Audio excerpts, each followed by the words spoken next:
Okay, the peace chant. Let's do it.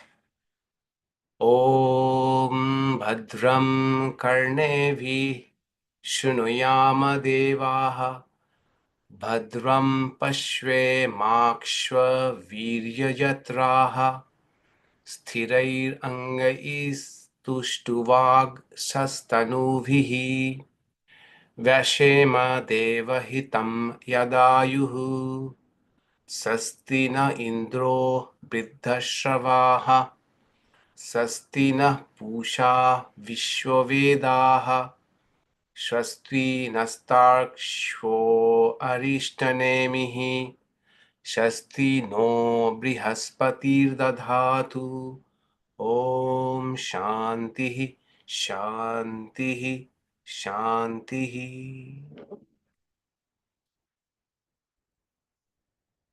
We are almost towards the end of Mundaka Upanishad.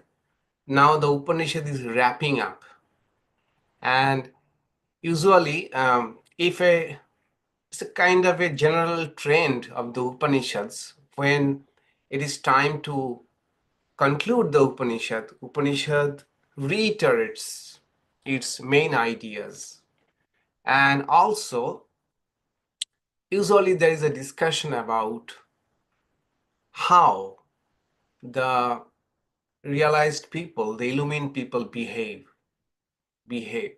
What do they get from illumination or following the path? So that we saw yesterday in our last class, that among the best of the illumined ones, who were called Brahmavid Varishta, they show four characteristics. That is, one was they are, after seeing, after perceiving, realizing that one reality which is shining through the entire existence, they become nativadi. They do not talk much, or they are not a tall talker. So, and we examines this word, this phrase, or the expression nativadi, not a tall talker, in different ways. One is they lose the tendency to debate about spiritual truths. They don't then speak about the spiritual truths or realities from their head, rather they speak from their heart. It is now a reality for them, so they speak from the heart. And that's why we see that realized illumined people always speak in very simple terms, because it is no more an intellectualization like most of us. Most of us are speaking from an intellectual standpoint, so we devise different words, appropriate words, and struggle to express the truth. And illumined people usually speak very directly and very simply. Another way of looking at the word nativadi was they become moni. They don't talk much. They talk only when it is necessary. They talk only if their talks add any values to the conversation. Another way of looking at nativadi is they become humble. Humble in the sense, having realized that reality, spiritual reality, everywhere, present in everyone, everybody. So, who is superior? Who is inferior? Everybody is equal. If everybody is equal to me, then the natural response is humility. Humility. I am neither arrogant with anybody, nor I am self-deprecating with anybody. Nativadi. Nativadi. So, being grounded in the truth, we become Nativadi. So that is one characteristic, and this is something very unique to Mundaka Upanishad. I don't remember this word I have encountered anywhere else, Nativadi. not becoming a tall talker. The best of the illumined people, they become nativadi, the opposite to a tall talker. They stop arguing, they stop talking too much, unnecessary things. Number three, they become humble. There are several ways of interpreting the word. Second and third position was they become ātma-ratihi, ātma-krīdaha. Krīdaha means sport, play. What was the element they are playing with? Nothing other than that spiritual reality. And ātma-ratihi means reveling, just like as we revel in a memory, we revel with some ideas about future, wonderful ideas come to our mind, plans, we revel in those plans, sometimes sweet memories we revel in. Similarly, these illumined people, uh, they play with that divine reality as well as they revel within that reality. What it means is they, whether when they close eyes, they realize that reality within, they open their eyes, they see the same reality outside. Okay, so either enjoying internally or enjoying out externally, they their source of joy or enjoyment is through this divine reality. And it does not mean they cannot appreciate the good things, they cannot enjoy any other thing, but they rather enjoy more than all of us because they are grounded in the truth, and so they can really enjoy or engage with things in a much deeper level than we can do. That was the second and third. And the fourth one was they become what? They become,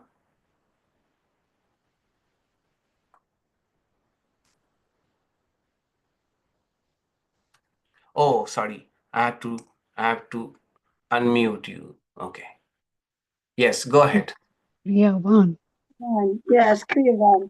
Kriyavan. Kriyavan means what? Actively helping others see themselves in others. Yeah, that is one way of engaged in the welfare, and also Kriyavan may mean engaged in the spiritual practices. That is, spiritual practices which are now requires effort for us. Those same things, practices become effortless for them. So they are still engaged in doing good and also still engaged in whatever practices they have been doing. So illumined people also will read Upanishad. Earlier it was a way, now it has become their dwelling place. Okay. So what was the way is now the goal has become so it is become effortless in them. So Kriyavan, they are still engaged in good acts or sacred acts and spiritual practices, all those things they are engaged with. Do they have to? Not necessarily. They have the freedom. Unlike us, we are bound by many things. Even if we don't want, even if we know that we should not do it, we want to cut on some practices, but we cannot. Okay, practices in the sense some of our behaviors or some of our habits we want to cut down or quit, but we cannot. But is it like that for them? No, they have the choice to either to engage in good things or not. But they, as it has become a good habit for them, they continue with the good habit. But it also, you should remember that illumined people, although they are engaged in good things, but they are not bound to be. In that case, they are not free. So out of freedom, out of choice, they naturally choose the good habits, good practices they have been engaged with before illumination. Okay. So these are the four characteristics of best among the illumined people. And we should not take this word best among the illumined people. We should not take it so literally. Okay. Sometimes Upanishad highlights something. To highlight, they use superlative words we have seen earlier. Um, it is the common practice in all the paths and all the scriptures that whatever we are reading for the time being, that scripture or that path will always extol that path in comparison to other paths. Okay, so it is, we need not take this word best among the illumined people.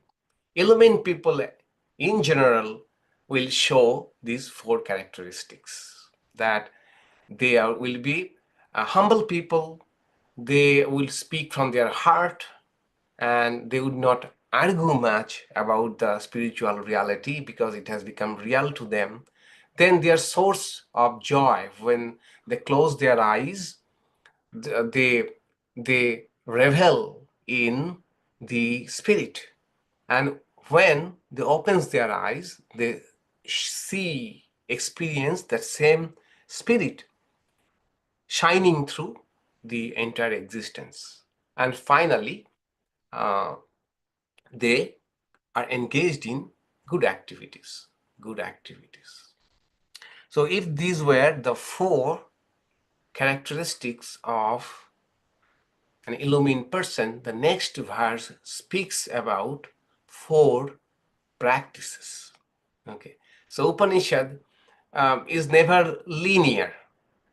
They started describing an illumined person, and again they will refer to some practices, spiritual practices. Okay, so next verse, we shall take a different approach. We shall read the next verse, and I will invite you to frame, I will invite you to frame three sets of questions which this verse is replying to. Okay, so figure it out. What are the questions that this verse is trying to reply? Okay, let's take a look at the next verse.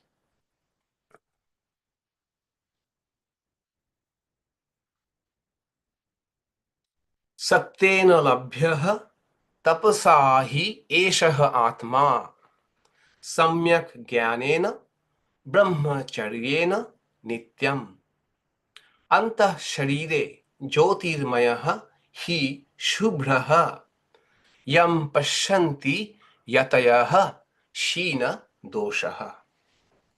The apparent meaning is the self or Ātman, which is resplendent, full of light, and pure, resides within the heart. It can be realized through truthfulness, austerity, true knowledge, and a life of celibacy, practiced consistently. Those who sincerely seek the self and have removed the impurities of their mind, like anger and deceit, are the ones who behold this luminous self within.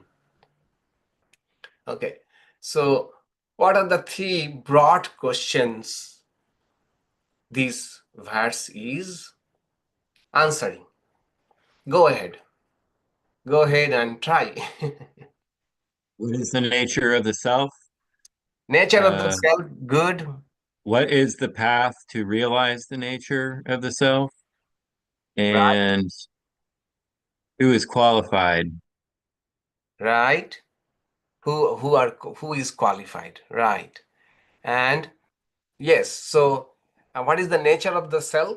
There can be an auxiliary question. The question is where? where does it reside? Okay, it resides within the heart. This idea, which has been discussed several times in Mundaka Upanishad, the spiritual heart, the lotus of the heart, the inner space, the space in the heart. So one set of questions is regarding the self. What is the self like? It is resplendent, full of light and pure. Where does it reside? It resides within the heart. Heart means it's spiritual heart. And how can it be realized? Through the practice of truthfulness, austerity, true knowledge, and a life of celibacy. Okay. And one auxiliary question can be added: how long should it be practiced? How long should these virtues be practiced?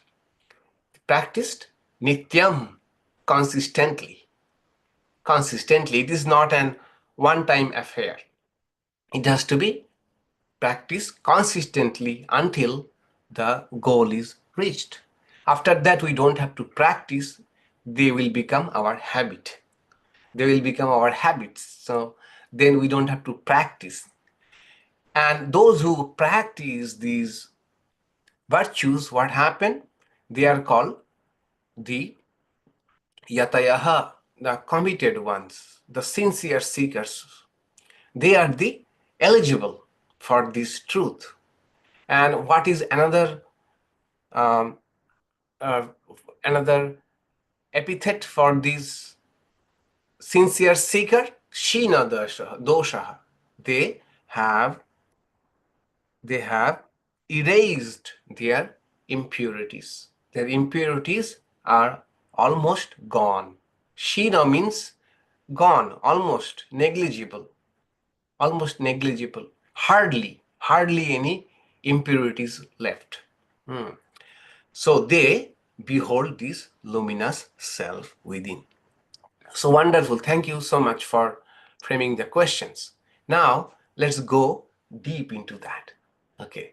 And finally, we shall come up with a wonderful analogy or an imagery. Okay. Wonderful imagery that we shall come out at the end of the explanation. So one is, what is the nature of the truth? Jyotirmayaḥ. Jyotirmayaḥ means resplendent, shining, luminous. And it is śubhraḥ. Śubhraḥ means bright, pure, bright, luminous. And where does it reside? Antaḥśarīre.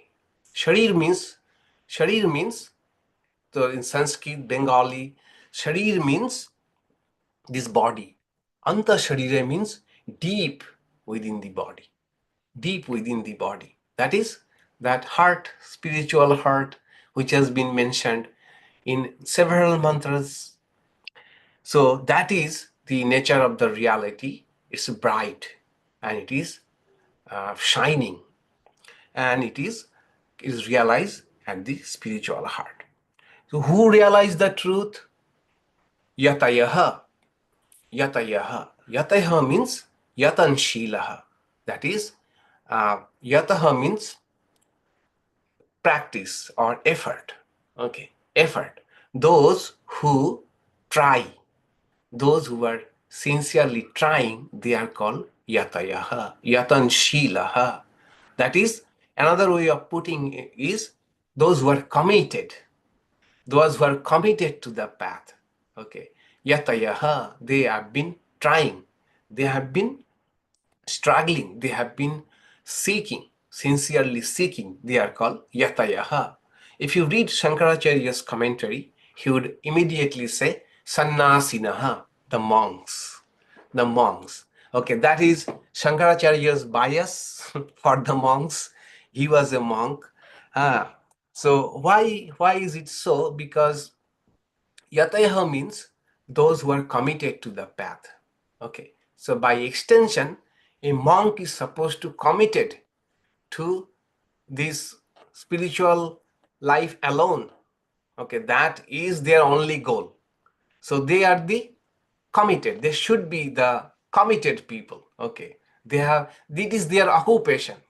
So the occupation of the monk should be this spiritual goal. That's why many a times yati, the word yati, is equated with a monk. A monk. Okay, but um, we should not take it literally. Literally, otherwise, immediately you would say, okay, this verse is not for us. This verse is not for us, and the spiritual practices, it is not meant for us, those who are not monks. Okay, so it is not only for monks, but those who are committed. And what is another quality? kṣīṇadoṣāḥ.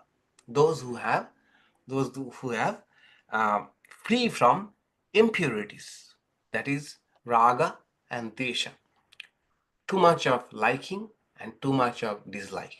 Raga and desha. Attachment, aversion. These are the impurities. And they give rise to other impurities. For if I like something too much, but I don't have the capacity or resource to obtain, I'll be greedy, I'll be craving for that. Or if I deserve it, but I'm not getting it, it might make me angry, it might make me sad also. So all these doshaha, all these inner obstacles, inner enemies are doshaha. And these people become kṣīṇadoṣāḥ.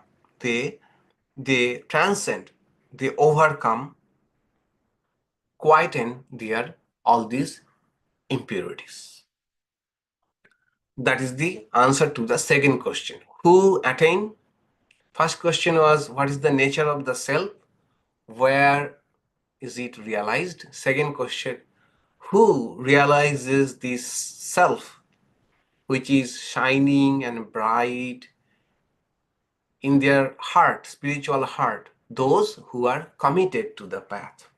Committed to the path, and those who have overcome, those who have won the battle with the inner enemies. Okay, how have they attained, how have they won the war against inner enemies? By four virtues: satyena, tapasā, brahmacaryeṇa, and samyag-jñānena. Okay, four virtues. One is satya. Satya is truth. Truth. And we shall not discuss much about truth today, because next verse is elaboration on the idea of truth. It's a further explanation of the one virtue called truth is the next verse. So we shall reserve all of our ideas about or discussion about truth for that verse. But a little bit of it, the practical aspect of truth, we can think of. Shankaracharya here in this verse, truth, he defines as absence of untruth. Absence of untruth. In fact, next verse will be like that. Satyameva jayate na anritam. Truth alone triumphs, not untruth. Okay, untruth. So Shankaracharya says, what is truth? Not taking the recourse to untruth, absence of untruth. So speaking, acting, and all the ways, the thinking honestly and speaking the truth and also acting based on the truth. Three types of truth. So what we should think about, interestingly, yesterday I was reading in Harvard Gazette, one professor of Harvard University has written a book, Why Politicians Lie. And he interviewed a lot of politicians in America.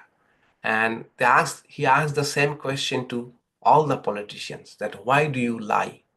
It's clearly brazen lie and can be fact checked, but still, why do you lie?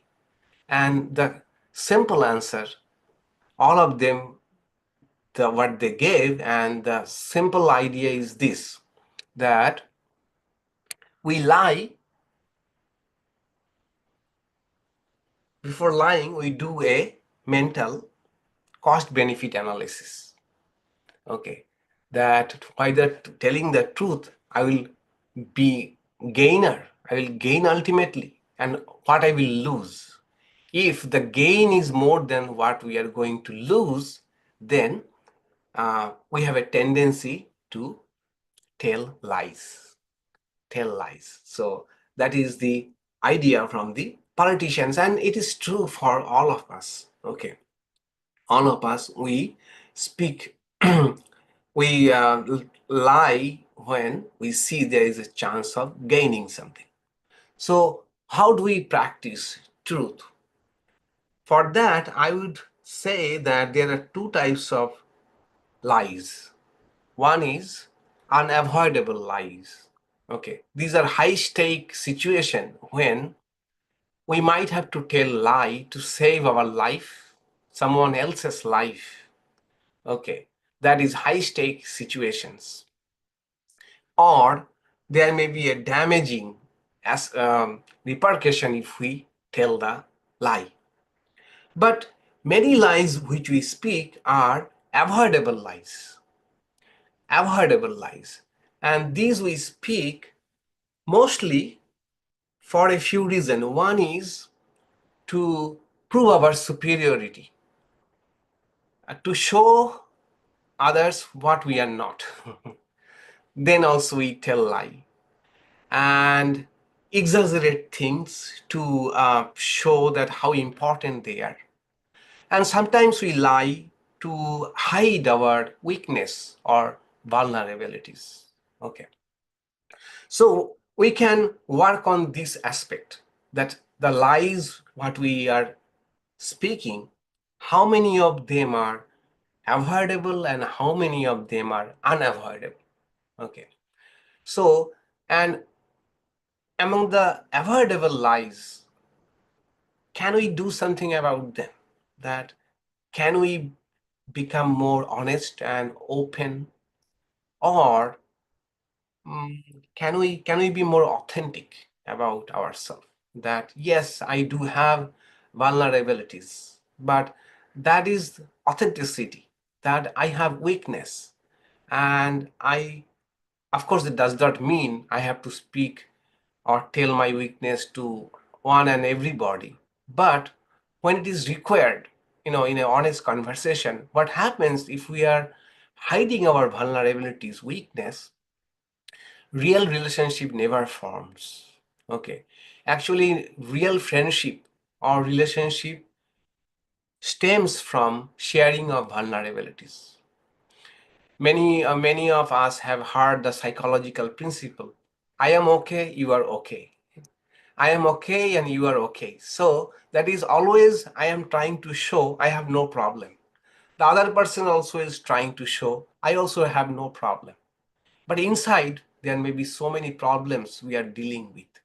And if we look at our life, we'll find that most of our valuable relationship, meaningful relationship, are with those with whom we have shared our vulnerabilities. And another interesting thing, repeated studies have shown that we always overestimate how people will judge us if we tell the truth. Always. Most of the time, if we tell our weakness or vulnerabilities, people don't judge us the way we think. Most of the times they appreciate or become compassionate about the problem or weakness we are dealing with. Instead of judging, they become more understanding to us. Okay, so these are some of the areas we can work on, that why do we need to prove which we are not? Rather, why why can't we be open and authentic about our things, ideas? That is one practical suggestion we can give. The reason is simple, that according to Upanishad, the spiritual reality, the Brahman, is truth. Satyasa satya, it is truth of truth. So it is not a fantasy or a myth that we are aiming for. It's a truth. So if the goal is truth, the path cannot be a path of lies. Okay, path of lies. If the goal is truth, it has to be traded with the path of truth. It is almost like I am creating a castle.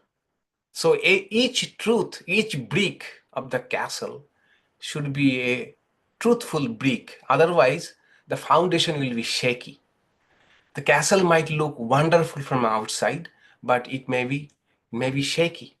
Maybe shaky. For example, uh, just a few months ago, I think, or maybe last year, in uh, Miami, a multi-storied building collapsed. Multi-storied building. And when they inquired what happened, is they flouted the rules. That is untruth. Flouted the rules, untruth. And the reason was greed. Greed. And also, yes, unbound greed and untruth, not following the building code, construction code. So there's such a nice looking building just beside the ocean crumbled. So spiritual life also is built on truth. Every brick is built on truth. And truthfulness is purity. Why? Because more we tell lies, what happens is more we bring inner conflicts. Inner conflicts. The more we tell lies, and we bring into our life guilt, conflict, confusion, all of this. So absence of that, speaking the truth, is purity of mind. Plus clarity. Clarity of mind. Imagine I have I have spoken so many lies today, and now I am sitting for meditation. Can I focus? No, these lies others may not notice, but my own viveka, my own conscience will keep me poking about these lies. Result, we shall be losing focus. We cannot meditate. That's why we found this truth, the value of truth, even in Narada Bhakti Sutras. Narada Bhakti Sutra, a devotional literature, they also ended by telling truth, the value of truth.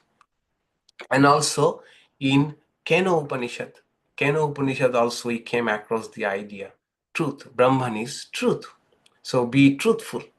It is, if the goal is truth, reality is truth, that is real, so the path also should be based on truth. So that we should remember. And if we start giving up these avoidable lies, we shall find less stress also. Stress is also less. Uh, and we don't have to also exaggerate ourselves, don't have to show more than what we are. Life become very simple. Otherwise, lies may help us in short term, but ultimately there will be a lot of stress. One lie forces us to tell other lies. There is a proverb like that, right? One lie begets lie. So life becomes easier, and also our relationship improves quality of relationship if they are based on authenticity and truth. So that is one quality. It is not only a moral virtue for day-to-day transaction, but also a spiritual value, because the goal is truth. and the path also should be truthful. Second virtue, any question about this? Yeah, if you want to ask any question. Any question, comment about truth?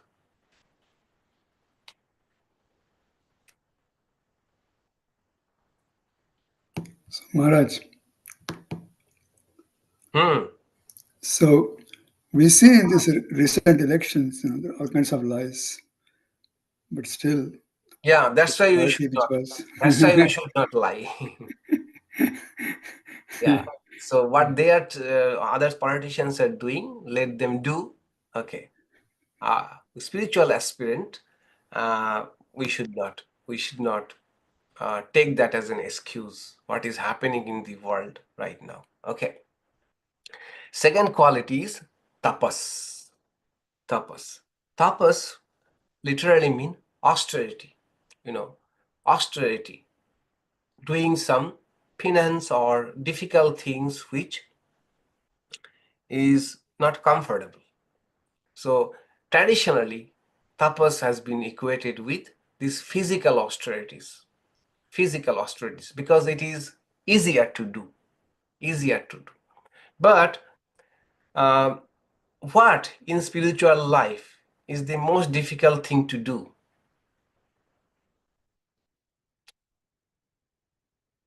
Concentrate, focus. Shankaracharya interprets tapas here. He quotes Mahabharata, Shanti Parva. In Mahabharata, austerity, tapas, has been defined as the capacity to hold our attention in the midst of distraction. In the midst of distractions, the capacity to focus is highest tapas. And so here also, the idea of tapas has been equated with the capacity to concentrate or to focus. And look at it, for any worthwhile thing, to achieve any worthwhile thing, we need to focus. We need sustained attention. There is no doubt about that.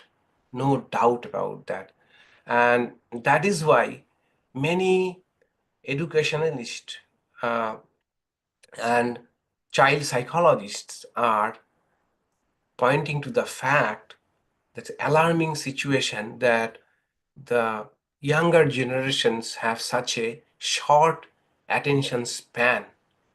So they say that nowadays, I was just reading the other day, there was a study by Columbia University that young people are no longer reading a whole book.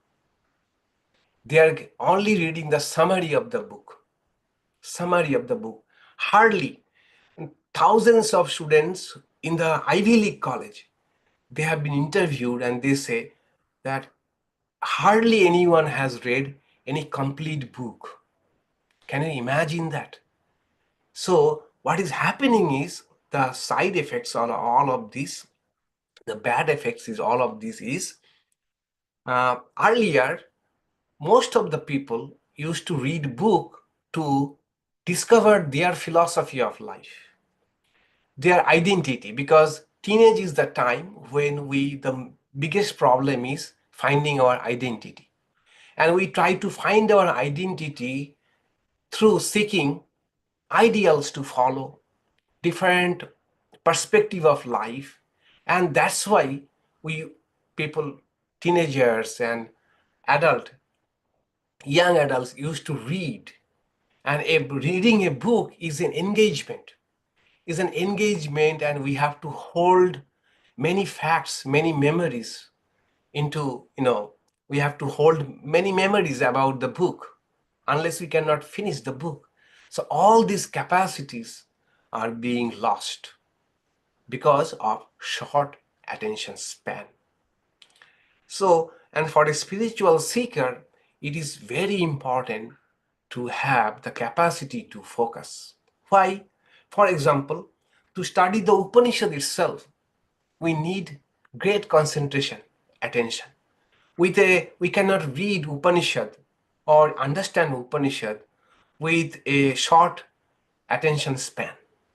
It is not like a reel. It's not like a short TikTok video that I just keep on scrolling. It requires serious engagement. Forget about even to understand the apparent meaning, we need to engage on that. And then also there is deeper layers of meaning. Without concentration, Shravana is not possible. Imagine right now, some of you, suppose, are scrolling, listening as well as scrolling through your smartphone. Will it be equated to Shravana or listening as per the Vedanta? No. Manana, to reflect, we need to focus. To reflect, we need sustained attention on the teachings that we have received.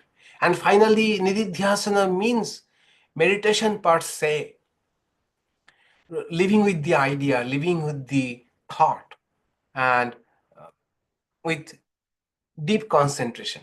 And it's a deeper level of contemplations. That's why this focus has been the attention, and focus is the main pillar of all spiritual traditions. Contemplation or prayer, and these are all requires concentration, and that is tapas. That is tapas. Why tapas? Because it is difficult. Tapas means it will require effort. Mind will go here and there. We have to bring it back and focus on the task in our hand or the idea in our hand. So much important. And that is why Mahabharata says that highest austerity. What is the highest austerity? Most difficult thing to do is to focus among distractions. That is what we should aim for. How should we do that? Of course, meditation is the staple answer. Meditate, try to meditate. But in today's life, the kind of world we are living now, a few things more are needed. That is restricted screen time. Restricted screen time. These devices are so addictive, and that is the problem. I sometimes think that what is the most dangerous addiction? Most dangerous addiction is if we don't recognize it as an addiction. Nobody calls it out as an addiction, but all the signs of addiction is present in this digital addiction. This infinite scrolling and doom scrolling, it is all the characteristics of addiction is present. Everybody, they say, how do you define an addiction? The one great criterion for defining an addiction is those who are engaged in them, they always regret. Why did I? Why did I start doing this at all? And they found out that most of the Gen Z, they admit that it was a mistake to have a TikTok account. It was a mistake, although they cannot do anything, they cannot quit the habit. So they regret opening a TikTok account and Instagram account. Okay. So it is, of course, I am going too far away.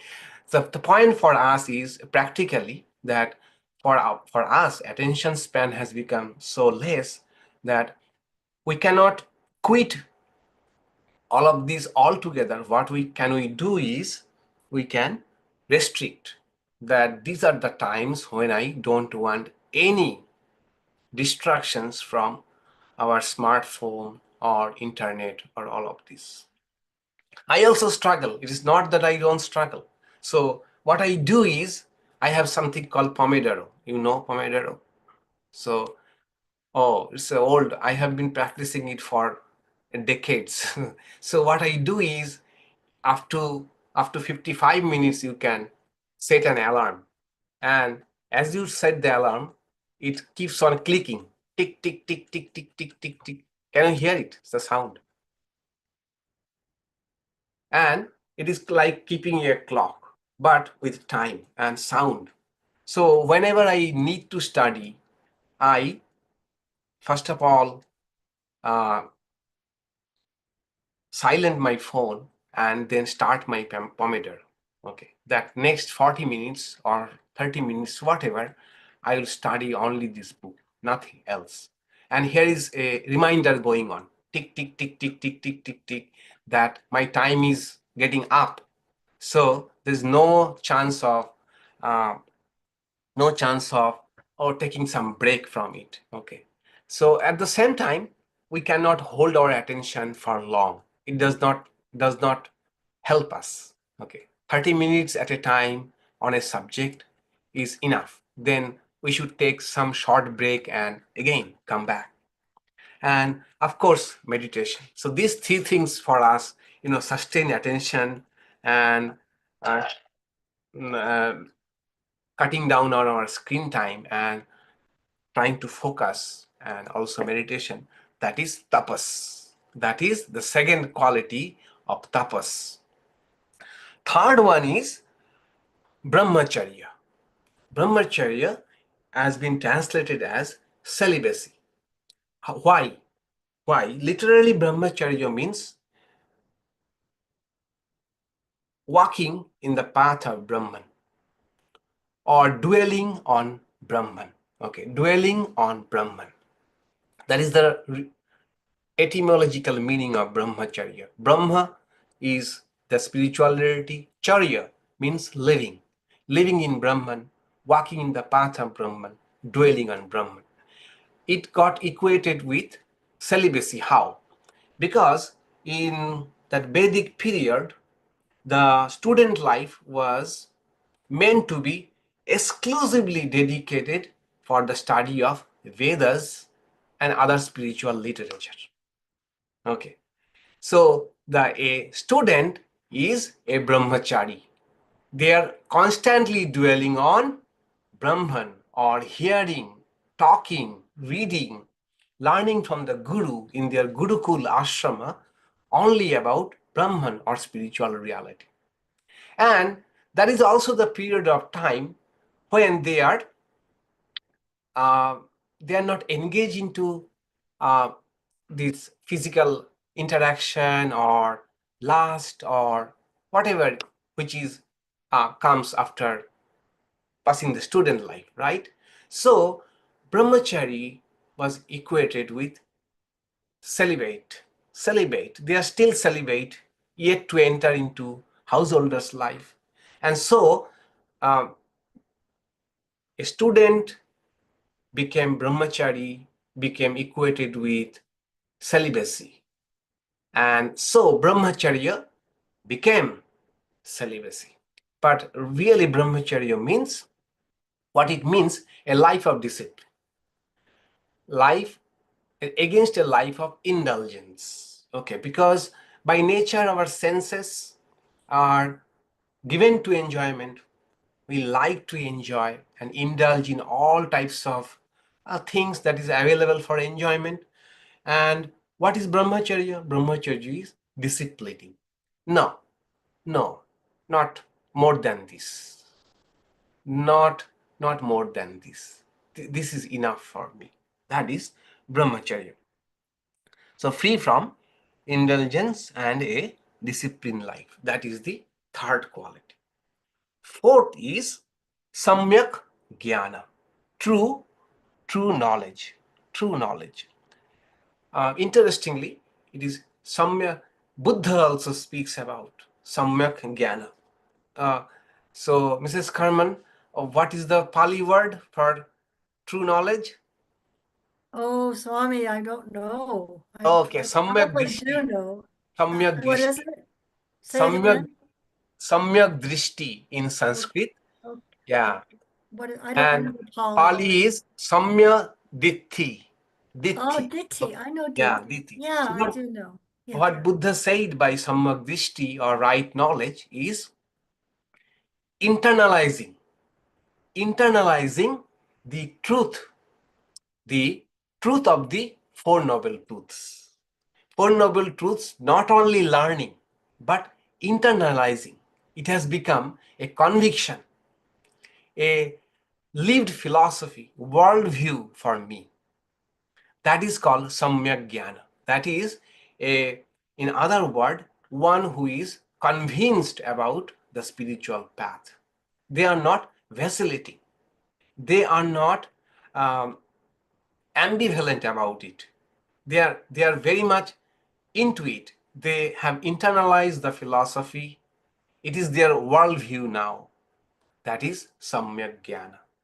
Okay, right knowledge. Yes, Mrs. Kram. Okay, so I have the Eightfold Path in front of me, and I do Yeah. have samadhi as right view. That's Yeah, how right view. right view. Okay. Yeah, right view or right understanding. So Buddha. You caught me did- sleeping, Swami. You caught Huh? me sleeping. You caught me sleeping. Sorry. So yeah, so and Buddha said it is not only understanding of the Four Noble Truths, but internalizing Four Noble Truths. Internalizing, that is, it has become part of me. That is called samyag-jñānena. Samyag-jñānena I have not realized yet. Okay, the truth of the Upanishad I have not realized yet, but it has become no more. I have no more what to say, doubt about the path. Samyag-jñānena. Yes. Swami, it's interesting in Swami Prabhavananda's translation. I think this step is referred to as superconscious vision. Superconscious vision. Oh, samyag-jñānena. Okay. So he took the meaning of samyak in the meaning of which we call aparaksho. Aparaksho. Direct transcendental realization. Okay, so that way he took it. Samyag-jñānena means a direct realization of the truth. Superconscious, he used the word. Okay, but I would rather take it as the right understanding about the path, which is known by conviction, or another technical name is jnanonishta. I have read, I have understood, and now it is my conviction in the path, that is samyag-jñānena. Samyag-jñānena also might mean that being viveki, viveki. I have the right understanding what is good for my spiritual path and what is not. Oh, and I was also thinking that samyag-jñānena may also mean the right knowledge in the sense of not falling for fake spirituality. Okay, and that is, I believe, now more pertinent. There are so many varieties of spirituality available, and sometimes we may not be able to distinguish between the promises of different spiritual paths. So something may appear very enticing and very shortcut. Someone may assure shortcut to spiritual realization, and we may think, wow, what a great path. We don't have to do any of this. So that is not samyag-jñānena. That is a false knowledge about spirituality. So I would also think that samyag-jñānena, right knowledge, might mean exercising the faculty of discernment, that what is the true spirituality and what is not so true, fake spirituality. Okay, fake. Interestingly, I shall come to that topic later on. Yesterday I was reading a scientific American paper by a very talented psychologist of New York University. His name is Scott Barry Kaufman. He's a very young guy. So he interviewed many young people in New York City just after they came out from their yoga practice and yoga studio. And this group he and his group asked several questions like, how are you feeling like now? What do you think about your spiritual attainment? And he found that majority of the people who are practicing yoga and meditation, after the practice sessions, they are thinking that we are so spiritually advanced. That is, yoga and meditation, which was supposed to be an aid to quieten the ego, are actually being used to enhance the ego. So they are answering to the question like, do you think that others have not found their path and you are on the right track to spirituality? And most of them said, yes, I strongly agree with this type of things. Okay. Of course, he says it is not true for all sorts of spirituality, but the caveat is many people might take spirituality as a way of self-enhancement, enhancement of the ego. And instead of becoming other-oriented, they become extremely selfish. They are self-centered, and they are having, he gives this name, spiritual narcissism. Spiritual narcissism. Okay. And indeed, I will come to that paper later on, something more to learn from that paper. I think that will be also a idea of samyag-jñānena. What is spirituality and what is not spirituality? Okay. Just because I am finding good about something does not mean it is really spirituality. If it is helping to boost my ego, stroke my ego, and instead of making me other-oriented, if it is making me more and more self-oriented and self-centered, then it's a wrong way of looking at spirituality. Samyag-jñānena. So four qualities are truthfulness, then tapas means meditation or ability to focus in the midst of distraction. Third was brahmacharya, means a life of discipline, and of course a spiritual path like the Mundaka Upanishad's path. Spirituality comes in many flavors. There is no doubt about that. But the version that Mundaka Upanishad is placing before us requires some discipline in life. We cannot just live indiscriminately and at the same time go into the depth of Mundaka Upanishad. Okay, so it requires discipline, which is brahmacharya, and samyag-jñānena means having a conviction or internalization of the teaching. I have internalized the metaphysics or the worldview that I am now practicing. It has become so ingrained in me. It may also mean having the capacity, the viveka, discernment to distinguish between the true spirituality and fake spirituality. Okay. And how long this should be practiced? Nityam. Nityam, that is consistently. Consistently, these virtues need to be practiced. For comparison, we may think of Patanjali Yoga Sutra. Patanjali says that satu, that is, these practices, satu dirgho kaleno, nairantaryeno, satkaro, asevito driro bhumi. Driro bhumi means a real spiritual growth, not just reaching and having some glimpse and thinking that wow, what a spiritual growth I have accomplished. No, driro bhumi means a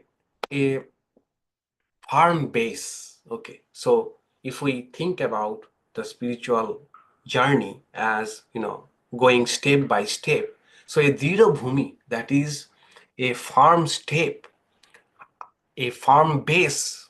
How it is attained? Dirgha kala, for a long time, nairantaryeno, consistently, satkara, with love and dedication, asevito, if practice, then we get a real growth, spiritual growth. So, nityam, if we can practice, then what will happen? We shall become kṣīṇadoṣāḥ. We shall become free from impurities. Free from impurities.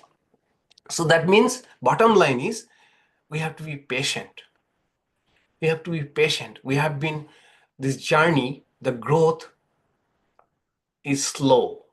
We need to hang on there for a long time. It will not happen in a day or overnight. These practices have to be done for a long time. So we have to be patient. We have to be patient. Now, all of these I would summarize by an imagery that came to my mind just before the class. So the first idea was that Ātmā is like a luminous light, bright light. So imagine in a room or in a house, Ātmā is like a lamp, a luminous lamp. But that room has a lot of dirt and also so disorganized and cluttered that that light is not able to illuminate the entire room or house the way it should have. It should. So what it requires is the house needs to be made decluttered. The room has to be made tidy. Okay. So who are the committed yatayaḥ? Those who have made their room tidy, so that their room, the inner chamber, their heart is tidy. So light is shining. So how did they declutter? How did they make their house tidy? By house cleaning. House cleaning. And what are those house cleanings? These four virtues. Or we may say house cleaning or housekeeping. And those four house cleaning principles of truth, of focus, of a disciplined life, and a conviction in the path, these house cleaning mechanisms, they have been doing to declutter their room or their house so that the light can shine. The question is how long they have to. It is a consistently. We know that this cleaning process is never is over. It has to be done throughout. This cleaning process has to be done all through, consistently. Nityam, nityam. Okay, so this verse really speaks about a lamp which is already burning inside, a bright lamp. It is unable to illumine every corner of the room that we are living because it is not tidy, and there are a lot of dirt, doshaha. And how we make this room tidy and clean so that the light can illumine every corner of the house? By housekeeping, by house cleaning. And those four house cleaning recommendations were given by this verse. Then we can become yatayaḥ, yatanshila, the committed ones, and kṣīṇadoṣāḥ, we free from the impurities. A tidy and clean room is where the light will shine. Okay, so more about truth. Truth, next verse speaks about satyameva-jayate, which is the national motto of India. In India's currency and every emblem comes this expression which has been taken from Mundaka Upanishad, satyameva-jayate. Satyam, truth, eva, alone, jayate, triumphs. So we shall see more about truth in our next class. Okay, so we have time. If you have question or if you would like to interact, please go ahead. and share your thought or question for clarity.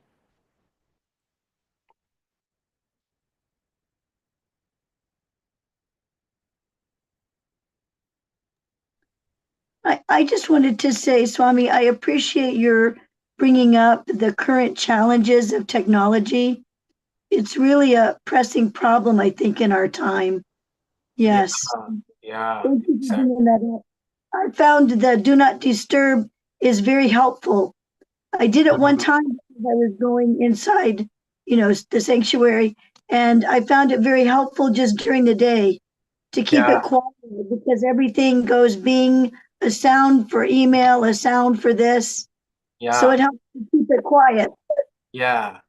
Not only that, they found that suppose our phone is off, but still around. If it is within our view, that also distraction. Even when the phone is off, just the awareness that the phone is around is distracting.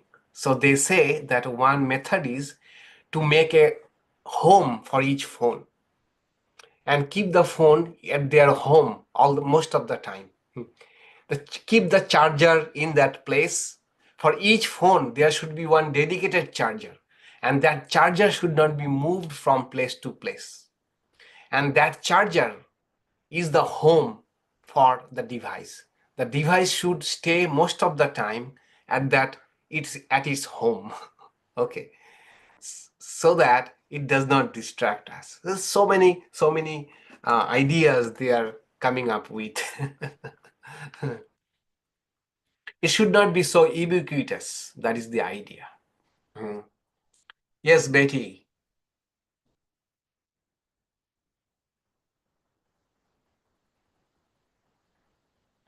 Betty, we cannot hear you.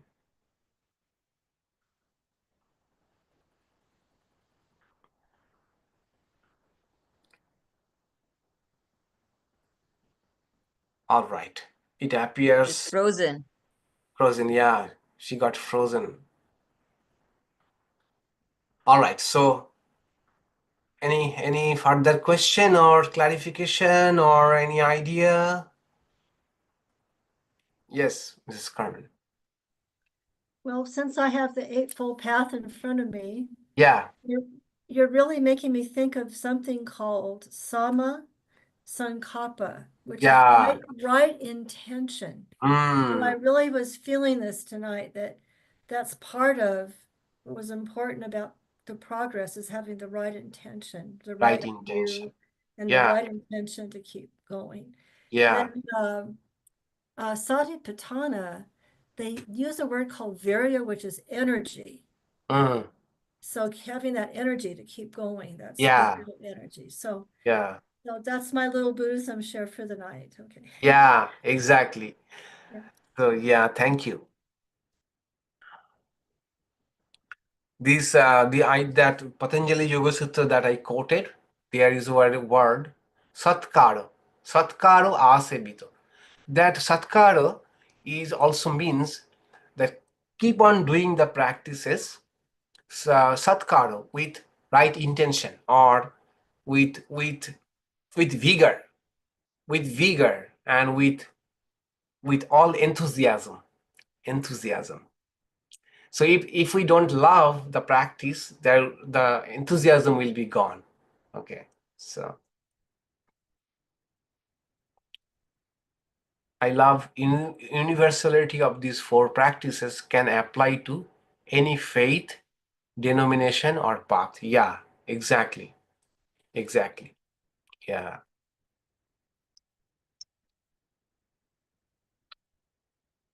Yes, Mr. Kramer. I have a question, Swami. Yeah. We were not able to attend last week, so I appreciated your, at the beginning of the class, your summary of the characteristics of an illumined one. And so I have a question because as you use those characteristics, it's possibly a bias, but it sounds very much like our teacher and some of the elder swamis that we've met over the years. So I guess the question is, did you discuss the degree of attainability, is it acceptable to refer to the elder swamis, some of them, as illumined? Oh, yeah. Yes, in our last class, we discussed 4 types of illumined. Among Yeah. the 4 illumined, among the illumined people, there are 4 degrees of them. Okay, that we discussed in our last class. At the same time, we also noted it's a fringe idea of, it's not a mainstream idea. The 4 types are mentioned only in one book called Yoga Vasishta, the Vasishta Yoga. Okay, and not only that, the Mundaka Upanishad's characteristics or classification did not match with the Yoga Vasishta's classification. Okay, Mundaka Upanishad said the best Brahmavid Barishta is the one who is engaged in good activities and also in spiritual practices. But Yoga Vasishta says that the best among the illumined ones, they are totally unengaged with the world. They are totally absorbed in that spiritual reality. Okay.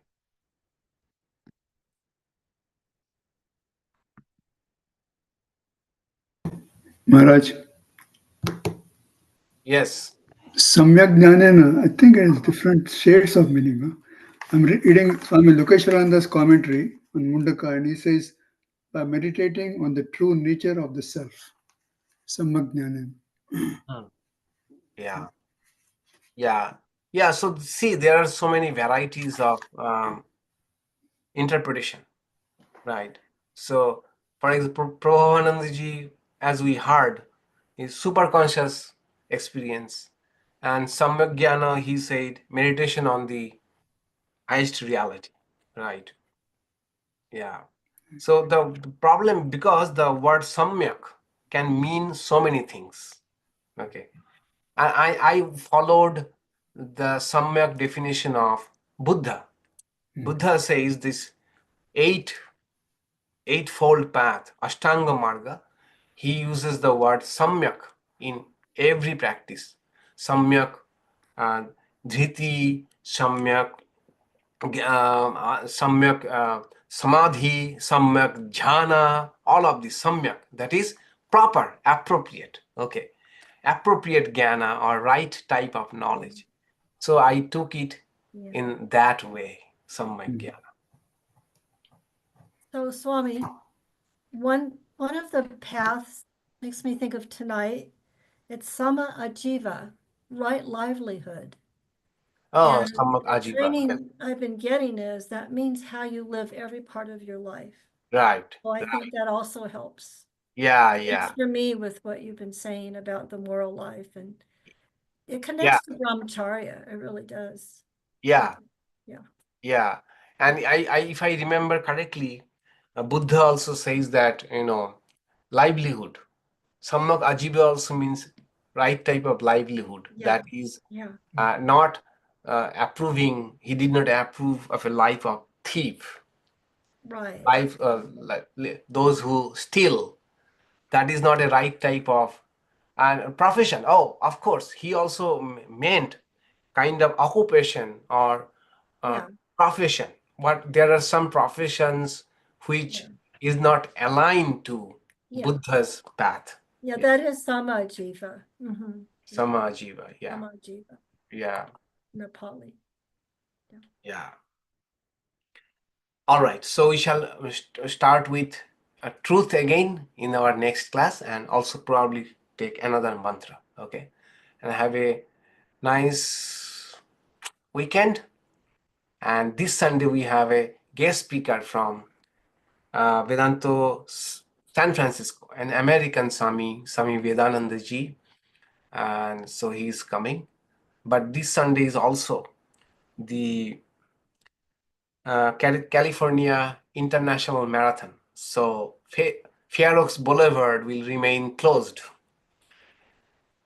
If you want to attend, you have to take some alternative route. Okay, let's say Shanti, Shanti, Shanti and conclude.